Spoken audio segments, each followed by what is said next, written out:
And good evening once again, fans. You're listening to the Deathmatch Wrestling Podcast.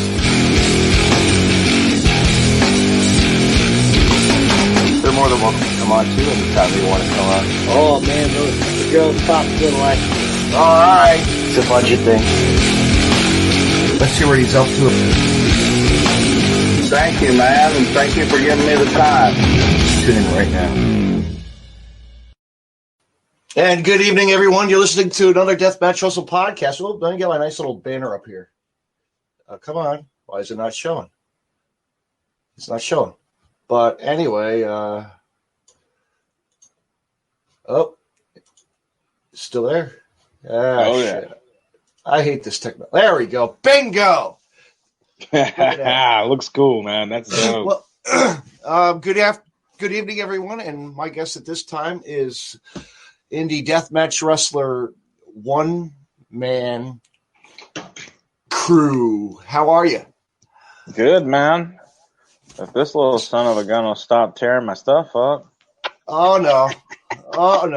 What's your cat's name? What's the cat's name? Rocky. Rocky, huh?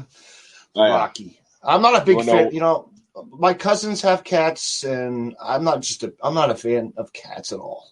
I like dogs. It's an acquired taste. Yes. But how you doing? It's what time is it there in Guam right now? It's 10:18 a.m. and I got a doctor's appointment in less than an hour. Okay, I think we can wrap it up. I think we got it's 8:18 p.m. right here in the Jersey Shore. Okay. the beautiful state of New Jersey at the shore. Yes, the beaches are now open. But no, not really. I really don't care because I'm not going to go with that stupid shit going on. So I've been going to the beach. Yeah. The beach is here. Nobody's there. Like, nobody. Yeah. Like, everybody's all paranoid and staying inside, but there's only, like, right now, currently, maybe like 40 cases total or 30. Yeah. Yeah. But it's just insane over here, too. It's because where I live, it's, the Jersey Shore. Actually, the next town over, and you probably heard about it on the news, it was Lakewood. They are the Jews that brought a lot of that germs to my area, too. Like, it's sane, you know what I mean? Like, yeah. But I'm not worried about it. Everything's going good. It's almost Memorial Day weekend on Monday, and I'm off for the whole week. Yeah, nice vacation. Hell yeah, bro. Mm-hmm. Can't go to no parade because they're not going to have a parade, you know. So, I'll respect all the veterans, and my dad is one too. So, shout out to him, and that's it. We support all the troops and everybody. Go USA, USA all the way. Ho! Tough guy. Absolutely, man. So, man, I think we just had a little footage before of something, a little invasion or something. What was that all about? Some guy was calling you out for some reason. The masked wrestler guy. Man, he's been man. First he invaded the Everett Lee Show podcast, and then he invaded the Deathmatch Russell podcast, which I really was like, "What the hell is this shit going on here? This is really Wait, what are you talking about? What are you talking about? I don't know.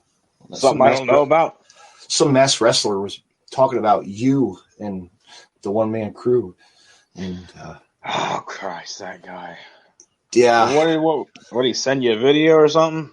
Send me a video, and I had to play it, and I had to ship it all over the internet, and it was a long feed, he sends me videos every day threatening to kill me. I just wait outside for him, and he never shows up. So. Yeah. Well, the day will come. The day will come. He has it coming. But anyway, man, so let's get right into it, man. Deathmatch wrestling, man. Right up my alley, your alley, but you wrestle with the blood. Yeah, man. Better go get my blood checked. Yeah. The way shit is these days. Yes. Well, right now, everybody in the deathmatch world is striving, right now. It's hurting them, and we know it big time. A lot of our friends are, in the United States and in Japan as well, and, it's tough on us, man. It's tough for this U.S., right now for the guys to do a lot of, we're holding off on shows. We don't know we're going to come back. We don't. The guys don't know when. The guys don't know when. I'm a fan, but you know what I mean. I wish they could be back. And just because I am. I'm sure you've seen my photos, and you were saying Masada, and you see I've traveled. I travel around to a lot of promotions in the U.S. and that Game Changer Wrestling. I'm sure you heard of that. Game Changer Wrestling is popular. That's the. Oh yeah. I've actually always wanted to work for those guys, but they can't afford me, so.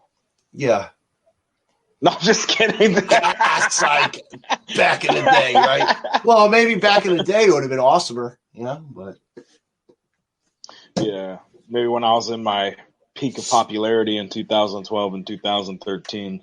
There's a big misconception about me, man. People think I'm like a deathmatch wrestler, and I've only had like probably 10 death matches in my whole career. And when I went to Japan the first time, I'd already been in the business for 12 years and I had never had a death match. Right. And then, it started when I was a kid. I loved Japanese wrestling. I would trade. I was going to say, yeah, you probably did the old tape trading and swap. Look on the internet, check YouTube, and see what's out there. So when I went to Japan, for me that was like same as going to WWE for other guys. You know what I mean? Like those deathmatch tournaments were like my WrestleMania. You know what I mean? Yes. I mean, you've probably seen Ju Kasai so many times and Mr. Danger.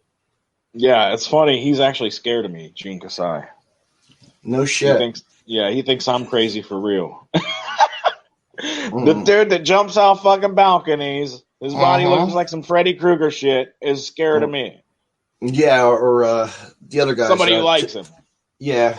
What is it? There's so many guys in the business now. It's they're taking over, man. They've showed us in the States, like Tikio or Takio Show. I forget what the hell their names are. There's so many guys. I can keep on going. The Psycho Takeda. Yes, Takeda. He has actually come to my town. Actually, I have to show you that video, dude. He came to a promotion and he tore the house down. If it weren't for in 2012 when I first went to Japan, I wasn't supposed to be there that long. I was supposed to do one tour, but I ended up doing 3 tours, and that was because 2 reasons: is Takeda got hurt, he hurt his neck, and then this guy named Gentaro had a fucking stroke right in front of me and fell right at my feet backstage. So they had like 2 guys off the roster. And they were like, this guy, one-man crew, he's pretty good. Let's just keep him around for a while until these guys heal up and come back. So that's how it started. That shit. And that's how I got over there in Japan. I didn't even know how over I was until I came back the next year, like 6 months after I left. Takeda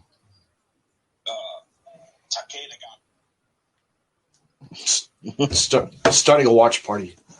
Try to share the hell out of this. That's the way to do it, right? Oh, absolutely, man. Absolutely. But anyway, man. I got lucky with that, though. But you know what? And I'm sure you tell people too. It's a deathmatch wrestling is a form of art, and which it is. Yeah, it takes a special kind of stupid to do it. That's for goddamn sure. Yeah. But now you see, it's revolved, and then now I'm sure how many videos have you seen? That kid, his name's Superhuman, populate all over the world. for doing all his stumps, backyard wrestling moves, and But shout out to man. He made a name for himself, and my buddy actually is the booker for him. So, which is that's cool. I never heard of him, to be honest with you, but really, you'd get a kick at it. You'd have to get a kick. Type in superhuman. You'd be like, "What the hell?" Superhuman. All right. Yeah. I'll hold on. Yeah, can I please have my computer back, sir? Would that be all right with you? Damn cats! Come on, get out of the spotlight. It's not your spotlight tonight. The meow channel's over there on the Pet Central. I don't know. Just sit there and eat your treats and shut the fuck up before I shoot on you and stretch your little ass. I'll make you fucking sell. But yeah, how's the weather over there? How's the weather been? Nice, perfect, man. Yeah, it's sunny, it's hot all year round here, man. Dude, today it's about right now. It has been nice. It's like right now it's about 64. So. Oh, okay, yeah, that's pretty good. That's pretty good for up there on the East Coast. Yeah. Well, it is May. Middle of May. Yeah, May's coming to an end. June already. But yeah, I saw where the weather was like a little wacky over there, though. Like, it's May and it's like snowing places where it usually doesn't snow. Yeah, like in Colorado, but Colorado always gets snow, which is so amazing, Rocky, I'm about to fuck you up, buddy. Go close the door. Close the door. I would never hurt this guy. Yeah, well, I do wrestle moves on him all the time. A couple stunners. I drop it, Randy Savage elbows on him and shit all the time. Like, I'm gonna drop it right now, you. Oh yeah, this is the Macho Man. Dude, peace. I found a guy. I'm curious. I think I'm gonna jump on the internet one day and get this guy on. He's an imposter. Does the gimmick. I saw it. Yeah, I know what you're talking about, dude. He looks just like him with the teeth and shit. Yeah. I think I might reach out to him just for shits and giggles, just to have fun, Since I'm a huge Macho Man fan too, Oh yeah, yeah. That guy. I seen him, man. Yeah, he looks just like the guy. He does. He's like, imagine if he went to the supermarket and shit, or the Walmarts, or. But now you got these guys you got these wrestlers. It's on Twitter that have been wrestling on, and actually they were actually going to be booked for Game Changers spring break with Joey Janela. They were supposed to be booked this year. If it ever happened, crazy. Two black guys from New York or wherever. That Game Changer Wrestling, they definitely pull out the stops. Oh yeah. I mean, I like that Game Changer Wrestling, man. I watch his stuff on YouTube. Mm-hmm. You just see the difference in characters. Sorry, I mean to interrupt you. I think there's a little lag. Yeah, there's a little bit of a lag on this thing, man, over here on my end. Sorry. That's that Guam connection. Sorry. Yeah, probably. Guam-fi. Guam-fi. But anyway, what made you, well, as a kid, tape trading and, who caught your eye? Like Mr. Danger? I actually had a lot of the Big Japan. Mr. Pogo, of course. Yeah. The FMW stuff, man. The Big Japan stuff, Michinoku Pro, IWA Japan. I got all that stuff, man. And I ended up wrestling like half of those guys. That's what's weird about it.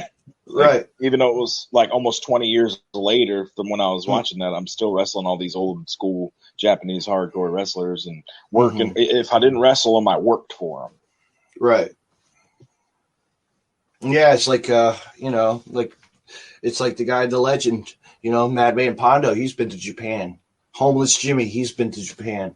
The list goes on and on, Yep. Mm-hmm. Shout out to Homeless Jimmy. He's one of my good friends.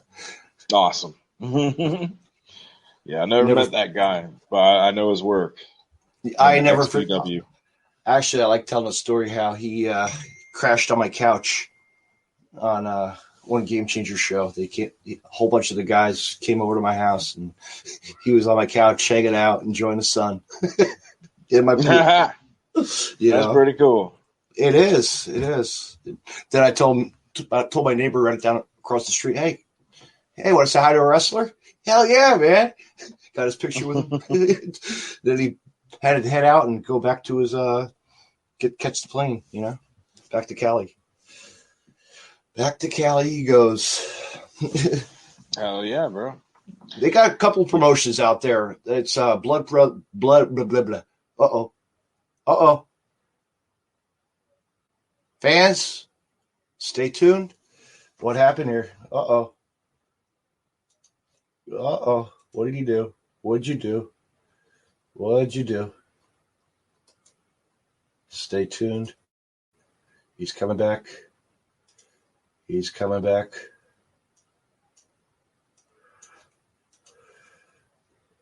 I'm here. Hey, what'd you do? What'd you do? Somebody messaged me on Facebook Messenger, and I tried to exit it out, and somehow it took me away from the page that the studio page. What I do is I should have done. It slows my PC down. I just exit out of it and just goes. So, because the guy taught me how to. I'm learning shit. The streaming stuff's hard. It's a pain in the ass, but this site I got is awesome. Like it's easy to use. I got It's like it does because all you do is click on a camera, click on this and put your logos, this, that. It's streaming's gone a long way, from what it used to be. Mm-hmm. Now all the gamers use it. That's popular for the gamers, but podcasters and wrestling, Stone Cold Steve Austin to you name it, they got it. Hell yeah, that's dope. But man, let's get into some talk about some rap, huh? What's all this about rap? So what made you get into rap? I've listened to it since I was a kid, and then when I moved, I was born in Ohio, and I lived there till I was 13. And when I moved to Alabama, that's when I got exposed to all the dirty South stuff, 3-6 Mafia, No Limit. Outcast, 8 Ball and MJG. Mod Deep. The list goes on and on. So Mod Deep and I could tell you KRS-One to you name it, right? Oh, yeah. There's so many groups that are just so, of course ICP, but that was really more of a that was a cult rap group though, like a following. Oh yeah. You know what I mean? Mm-hmm. But just think about it. They made video games too, and this shit, or they got noticed. Yeah. But, oh yeah. But so when I moved to Alabama, I would meet other rappers and people that were actually making their own music, back before everybody was doing it. And I would just hang out with these guys in the studio and just listen to them. I couldn't rap. I couldn't write nothing. I was only 17, 18 years old. Right. And, but I had been freestyling since I was 13, just for, to entertain myself. I'd sit in my dad's car, outside away from everybody in his Cadillac and just try to freestyle. And I sucked. Yeah. But after years of practice and writing and learn how to write and structure songs and stuff, I started recording stuff in 2000. I think I recorded my first demo in 2002 or 2003. And then I released I was in a group with the Keepers of the Crypt. With this guy named Suburban Corpse, and we called ourselves the Crypt Keepers or Crypt Keepers. Yeah. And then after one album, he ended up, we got another guy in the group named Capital Z who really helped me develop. And then the guy Suburban Corpse left the group because he didn't want it to be a 3-person group. He just wanted it to be 2 guys. And I was like, all right. So then we changed the name of the group to Keepers of the Crypt. And then I released 3 albums with that guy from 2005, 2006, and 2007. And that guy like really helped me and supported me and taught me a lot of stuff. And that's when I started learning how to make my own beats. But I wasn't confident in my beats yet, so I started hiring producers, professional producers. Yeah, like Mike P, who produced ICP stuff, and Fritz the Cat, who produced ICP and Twisted stuff. I got like 6 beats from those guys and ended up only using 4 of them, made a solo EP. This was my second solo EP, actually. I had one out before that I produced myself, but I wasn't satisfied with it. Right. And then even when I made the EP with the professional guys, I still wasn't satisfied with my work. So I found this guy at the studio I recorded at. His name's Sam Peasy. I was introduced to him by a friend of my dad's. And he's like a Billboard chart-topping producer. Like he produced a lot of gospel rap and gospel stuff, and he's like top of those charts on the Billboard. Tell you what, that gospel stuff, man. You know, it really did people really did get recognized for that stuff when it was really popular. You know what I mean? Oh yeah, yeah. It's still popular to certain demographics. You know what I mean? And but now now you look at, you know, it's the future, man. You see these like rappers doing rock, you know, like metal rock alternative style now. You're like, what the hell is this? Right? Isn't that insane? Like, you know, when guys did that 20 years ago, they hated on it. Yeah. I mean, I grew up electric breakdance, all the old school DJ stuff, and like, you know, like all the music that you would think about as a kid, and you know, and then the rap, of course, you know, from your Vanilla Ice to Jay-Z to, like I said, Mod Deep to KRS-One, Redman, you know, Method Man, and the list goes on. You know, I met Vanilla Ice once, man. No. Yeah, he's pretty cool. I was performing. I did 3 matches at the 2011 gathering of the Juggalos, like Insane Clown Posse's festival thing. Yeah. I was working the JCW stage, and then I did like an open mic performance on one of the stages they had for that. And then I ran into Vanilla Ice, just walk up to him and just kind of knuckle bumped and said hello to him. Yeah. And he likes cheese pizza, like just pizza with just cheese on it. Now he's a decorator or something, right? Insane. Yeah. Come on. Yeah, he fixes up houses and sells them. Yes. A little side hustle. Which he never. Why would he have done that with his career when he, you know, could have made more music, right? You know. Yeah. Oh yeah. Well, he did make more music. He's made a lot of music. But just people don't know about it because it's not mainstream anymore. No. And then now you see, you know, Eminem's back in the scene again. You know, different kind of character now. Look at, you know what I mean? He looks kind of like, wow, like, okay, from back then till now, it's like, you know what I mean? Transition. Yeah, he's just an older guy now. You know, he's pushing 50, and he's got to try to find some way to turn back the hands of time. So he grew his beard out and dyed it. Yeah. But besides rap, you like other music as well, I'm sure. Yeah, I love heavy metal music. I like pop music. I like almost every genre. If it's good music, I like it. Yeah. Who you? What's your? Do you like Post Malone right now? Not really. I mean, no. Yeah, he's got that. I know he's different, and he just promotes more drinking than because anything. Anybody can do what he does. Like, yeah, because he, I know, throws a party and you can have a Bud Light. Wow, big deal. No, what I mean is, like, artistically, anybody can do what he does. You get a beat from a producer, you write to it, you sing some whack shit on it. They polish a turd by over processing the vocals, and then it sounds good. And then you get Ozzy involved, and yeah, you know, the man.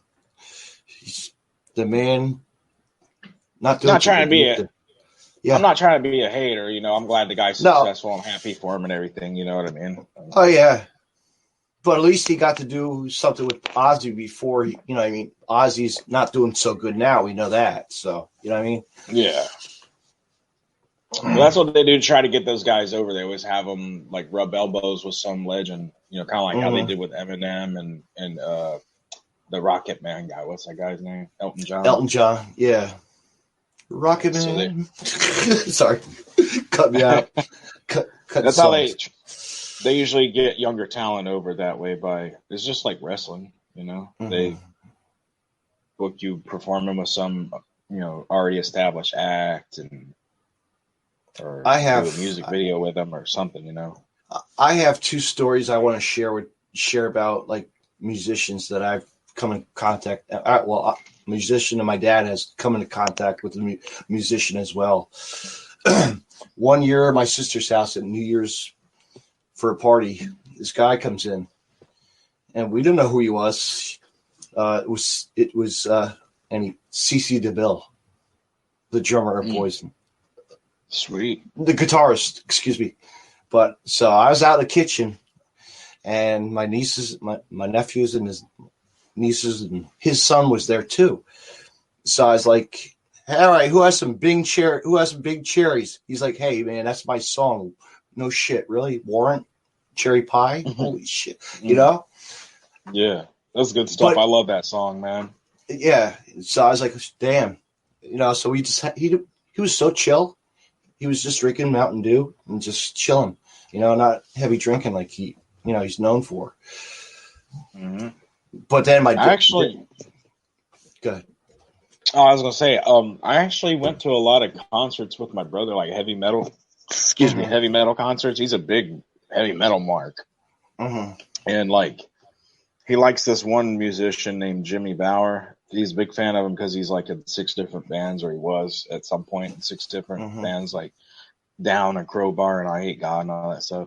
Well, he drags me out to all these shows, and I'm just chilling, and I don't really, you know, care about being there. And so all the musician guys are like, "Hey man, you want to hang out with us?" And like they let me backstage, and not my brother, and he's the one that wants to be there. Right. So I ended up like making friends with Jimmy Bower and working on a song with him. That's wild. But also, okay, here's my dad's story. Then I'll talk about concert stuff. How many concerts I've been to and shit. I love telling, you know. Yeah. But my dad was working in Long Island, New York at the time, and he goes to this little restaurant, and it's a Mexican restaurant, which is really good. And the owner said, "Oh, they're going to have a signing here. They're going to have a musician, a rock star is going to be here tonight." And he asks, "Who is it?" Madonna. Nice. Madonna. So my dad told the lady the lady said, "You come back in a little bit and have dinner with her." So my dad got a business card and said, you know, faking like he had wrote something up like he went to school with the person.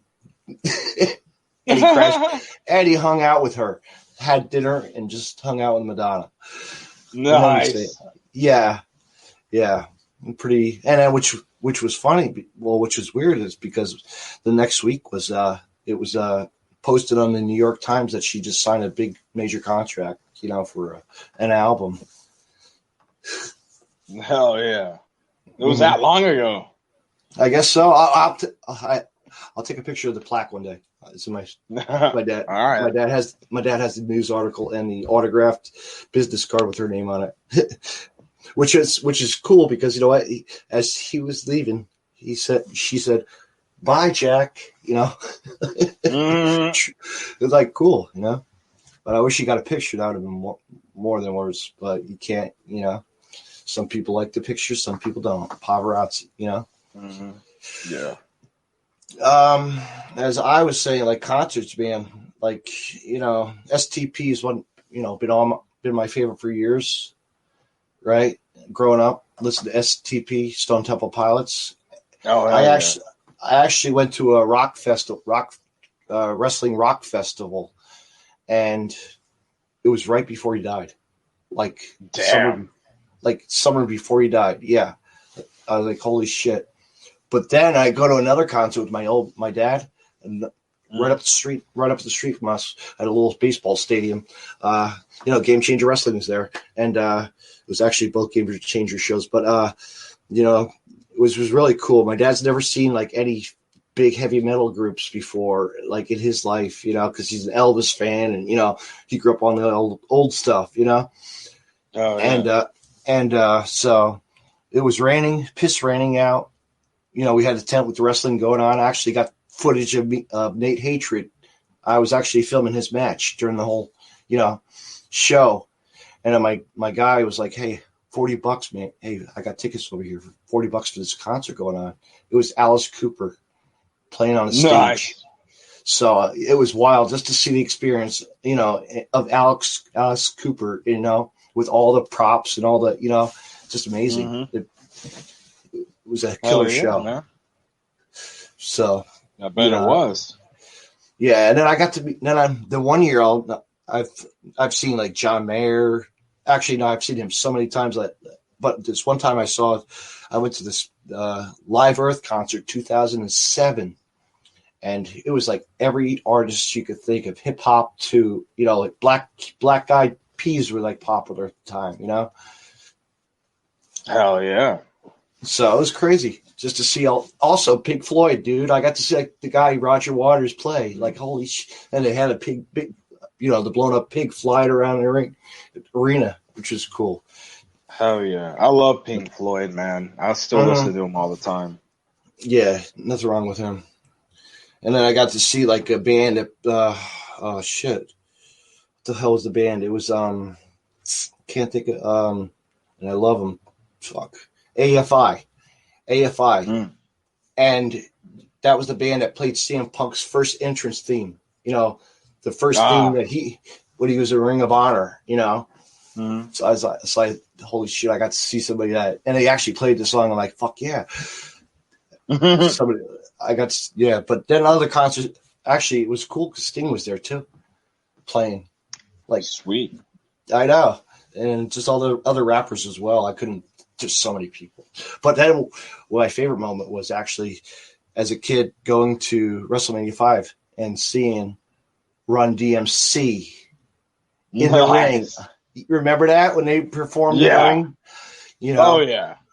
I totally forgot. I never forget about that. Well, I was up in the nosebleeds, of course, and next 5 rows next to me, and I would tell a story to everybody, and it's great that I got to meet. That's like the first pay-per-view I ever watched. That in SummerSlam '89. Yeah, and I actually was 5 rows away from Jesse the Body and Gorilla Monsoon on commentary. Awesome. Hold it, yeah, and I had hold it up the Mega Powers Explode poster. As a fan, my dad hooked me up. We all that's awesome. Had fun just to hear the thump of the ring. It was insane from up top. Looking down at the ring, way down, like So that was the only WrestleMania I ever been to. Of course, I've been to a couple of ECW pay-per-views. I went to one of those, yeah. The actually One Night Stand 2 in New York City. Really? When they did the invasion, yeah, WWE did the invasion. That angle that was going on there. From WWE was ECW, and then back and forth. Yeah, with Terry Funk and Edge, I think it was. Oh yeah. Yeah, good stuff. Mm-hmm. I actually went to Guilty as Charged 2000.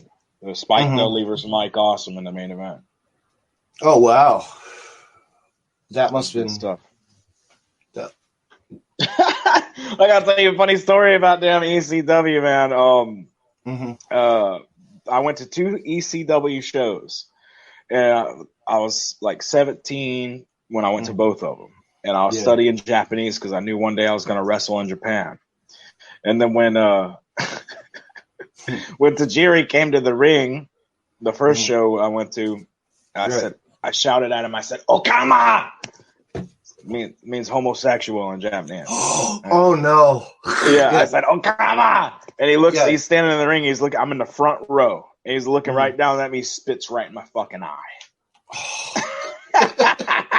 And then the next time he came with the ECW there in Birmingham, Alabama, it was that Guilty as Charged pay-per-view. And then I was like, the aisle where they walked down to the ring.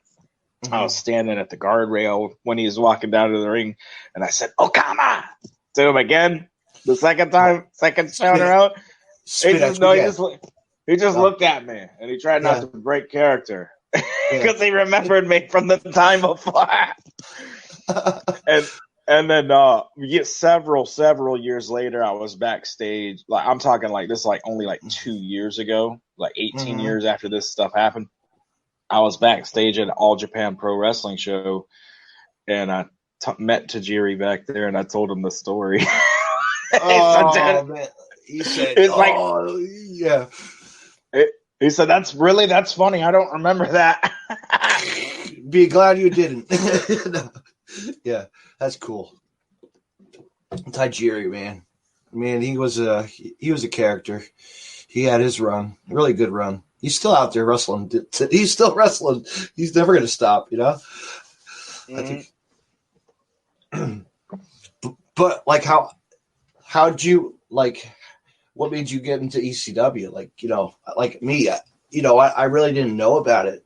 Like, I actually worked at a dollar store at 18 years old, and I met this guy. It was Balls Mahoney. Oh, yeah, I met him. I partied with him. That guy's crazy. Or he was. But, like, I didn't know anything about, like, somebody said, this guy's Balls Mahoney. I'm like, who?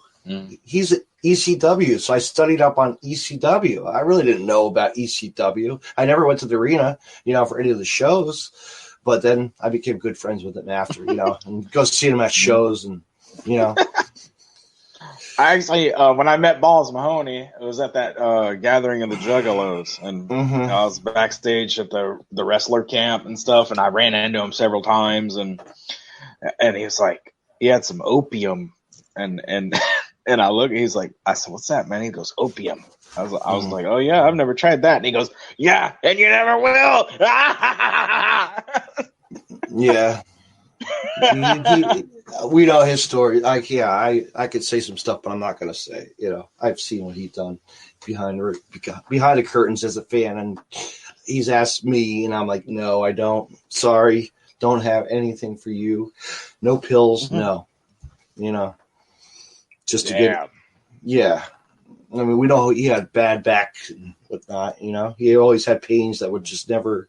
You know, you could always tell he's hurting every time in the ring.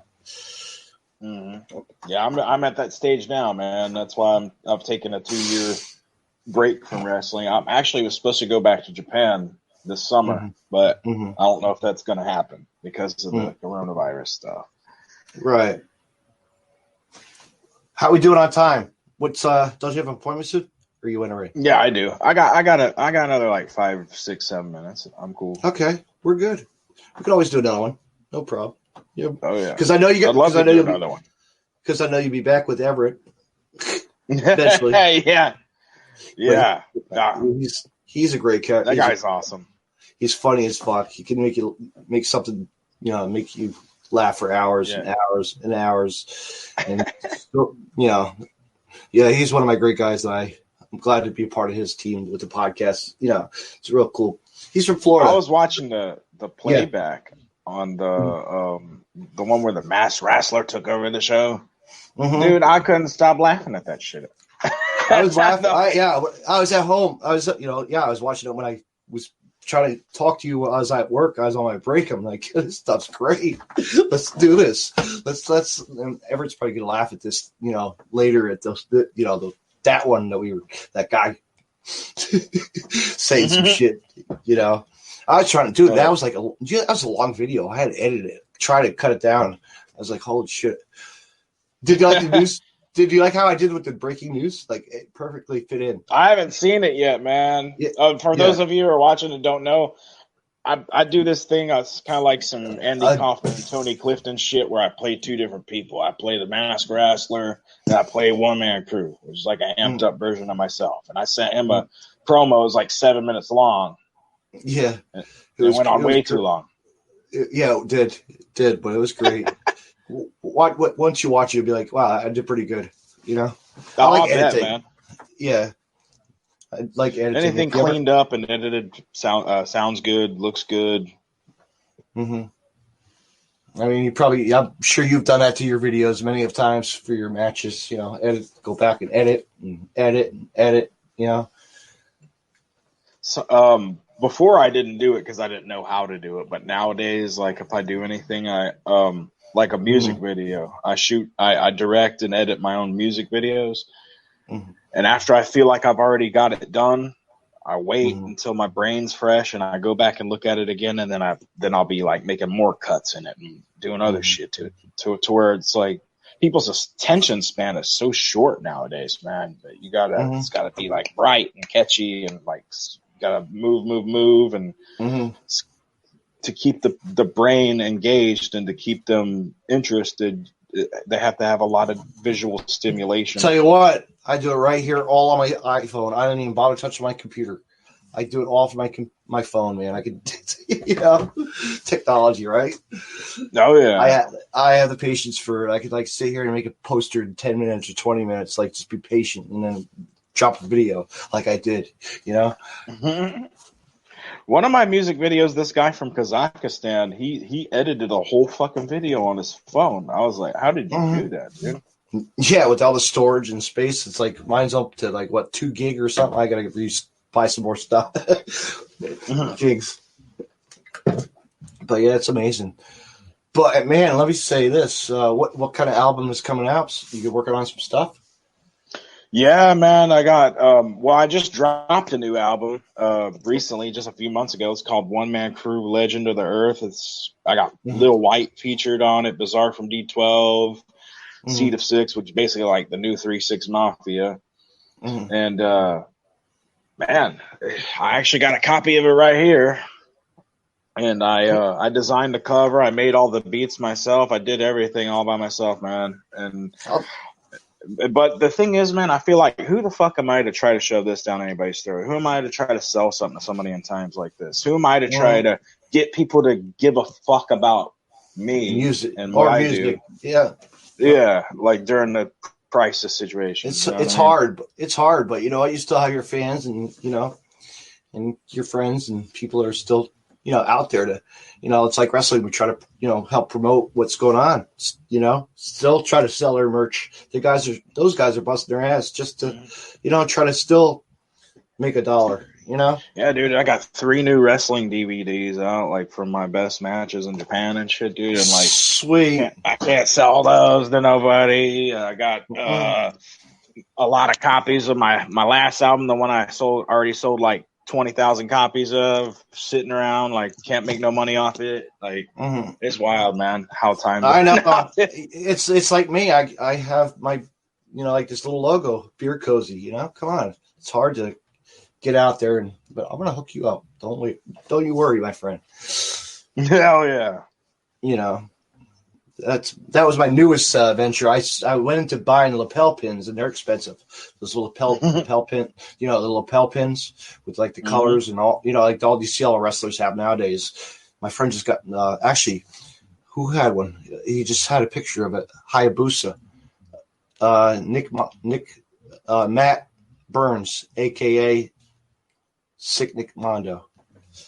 Oh yeah, I actually ran into that guy in Japan once briefly, and I didn't know who he was, but I seen him.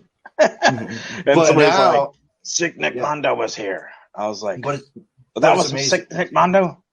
But it's amazing. Like you think about it now, he's done all John Moxley's videos and produced a lot of stuff for him, for AEW, which is really badass. They were shooting some stuff. He was actually shooting some stuff in Shibuya once. And I ran into him. I didn't even know it was him. Until somebody told me, yeah, that guy, he was Sick Nick Mondo. I was like, oh, really? Yeah. Yeah. First time I met him. Or I never got to meet him, but, I got to say hello. Facebook message really got to him, open up to his fans, But anyway... Man, yeah, I just want to say before we have to wrap this up, man, I just want to thank anybody who ever took the time to like watch my wrestling matches on YouTube or listen to my music or watch or listen to a podcast I was on, anything I've ever done. Like, if you've ever watched it or paid any attention to it, I really appreciate it. I'm so grateful, eternally grateful, and thank you. And stay safe, and God bless everybody. If I may cut in here, 2 questions or 1 question, I'll just do if you had to go back in time and wrestle a legend, who would it be? WWE, WCW, ECW? Who would it be? Dr. D. David Schultz. I've had him on my podcast, actually. Hell yeah. Yeah, I've worked with him, man. I love Dr. D. David Schultz. I'm a huge mark for him. I actually use some of his shit in what I do. Like, I'll never – go ahead. Nope. I borrow a little bit from all the guys I was ever a mark for, like Terry Funk and Stone Cold and Dr. D and like Bam Bam Bigelow. The list goes on. I borrow a little bit from all those guys, and I stir it up in the pot, and I made it into my own shit. That's basically what Speaking of Bigelow, my coworker actually is dating his daughter.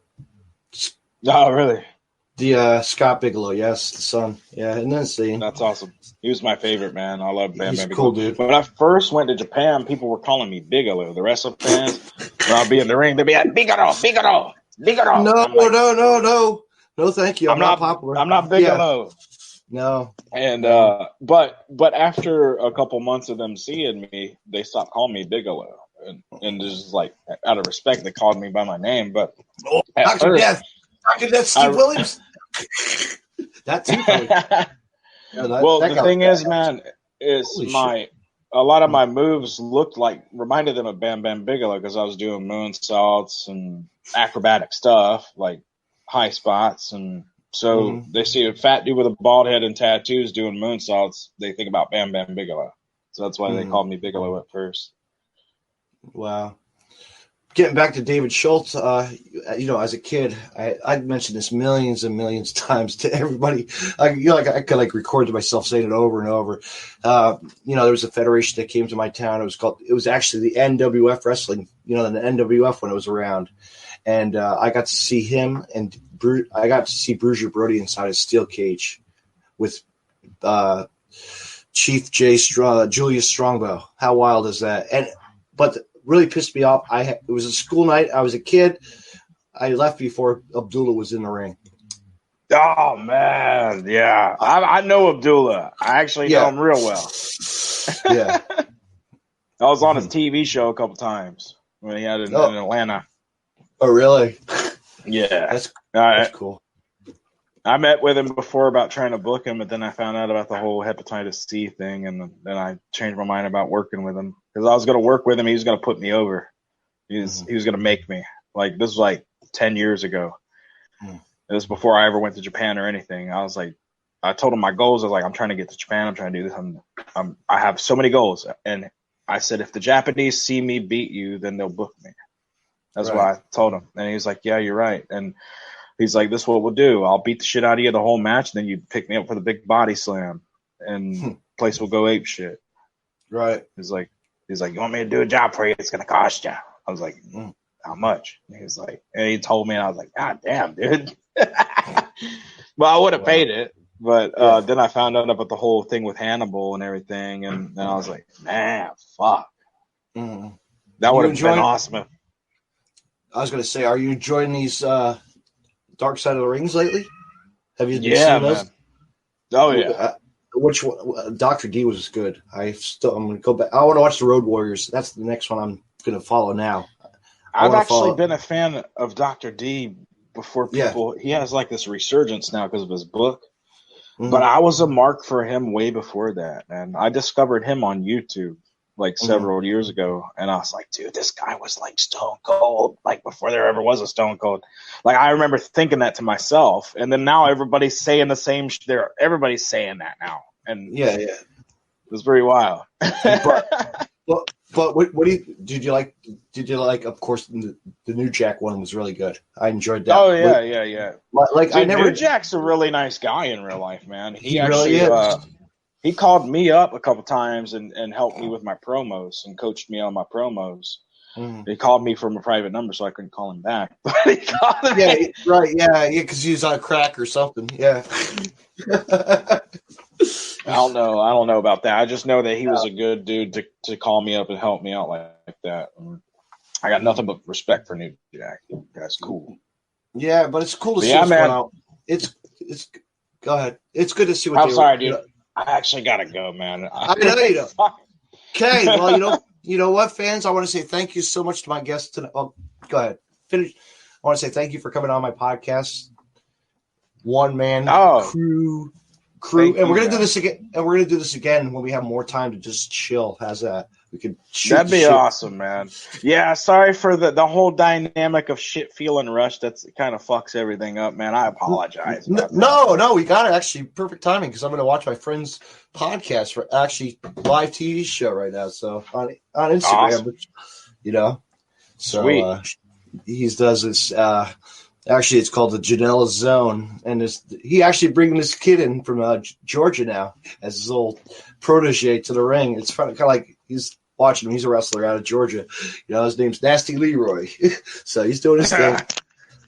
Hell yeah, fun. Man. But you have a good night, and feel free to plug anything before we go.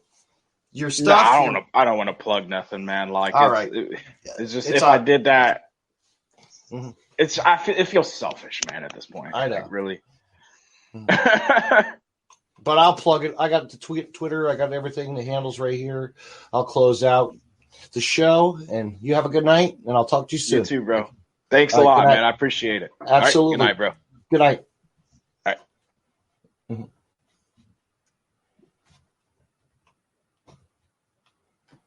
Well, fans, that was really awesome to hear a conversation with a guy who's in Guam now, but he's lived in Japan and he's wrestled in Japan for Freedoms and BJW and a list of other promotions. The one-man gang.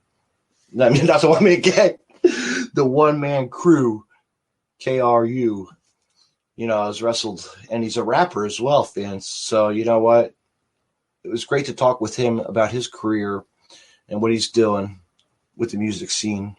Hip-hop, rap is, it's coming a long way these days now, generations to generations.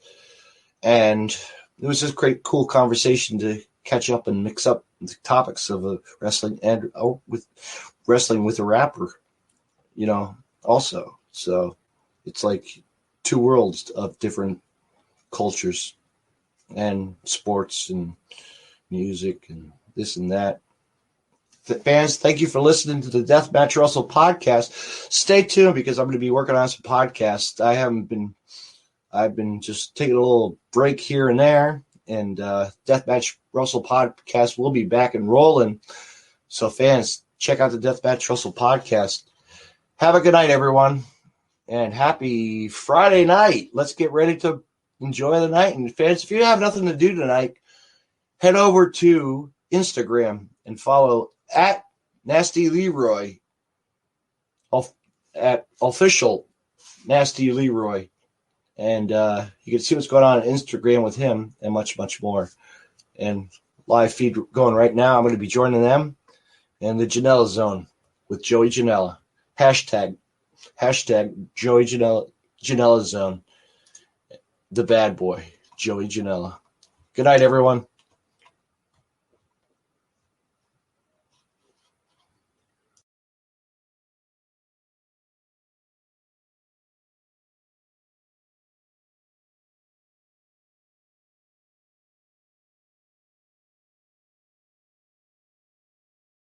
You can find more Deathmatch Russell podcasts on the following social media. DeathmatchRussell.com. Follow on Twitter at DavidNJ32 and on Facebook. Facebook.com/DJDaveNJ32. Instagram at DavidNJ36. Hey, wrestling fans, I want to mention Collar and Elbow. Collar and Elbow was founded on traditional values of professional wrestling. Two entities working together to create a product intended to connect with people on an emotional level. A symbiotic relationship where one cannot flourish without the other. We strive to create a product that embodies our passion for professional wrestling expressed through street fashion. Visit collarandelbowbrand.com and use the promo code code DeathmatchRussellPodcast and save 10% off when you make a purchase. Collar and Elbow, where wrestling passion meets street fashion. Me on Podcast City Network at podcastcity.net, facebook.com/Podcast City Network. Hit the like button and share. And on Twitter at Podcast City Net. You can hear Deathmatch Russell Podcast on Stitcher Radio and on iTunes.